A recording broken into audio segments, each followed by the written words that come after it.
First of all, the lessons learned from the previous game, where we didn't start well.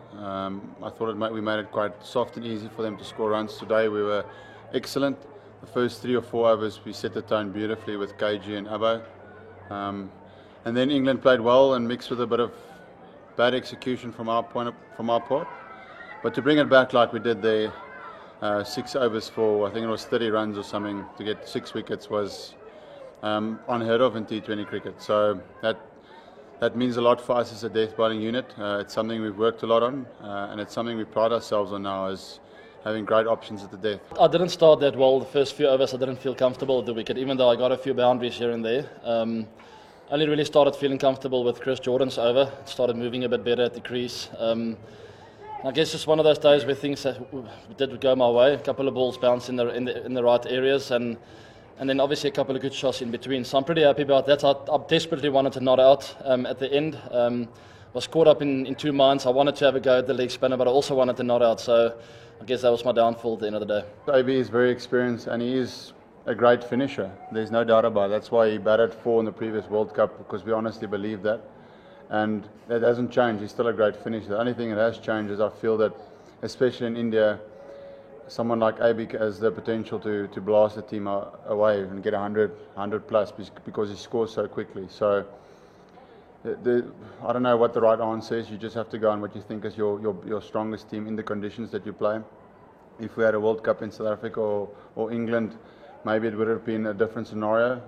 But especially in the conditions that we're going to, I feel that AB is best suited to bat as much as possible. I've had a few better T20 innings before, but I'm a little bit short in T20 international runs. My record doesn't look very good, and I'm well aware of that. So I really want to improve in that. I think opening the batting is giving me a great opportunity to do so over the next however long that's going to be.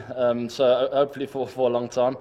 So I want to improve that record, and today was definitely a step in the right direction. The great thing about our squad of 15 is I feel for the first time we're going with 15 players that can, any day, can be just as strong as the guy that's playing in the place. So competition like that is great, because you take a lot of options to the World Cup, and if something doesn't go well, there's always time to change it.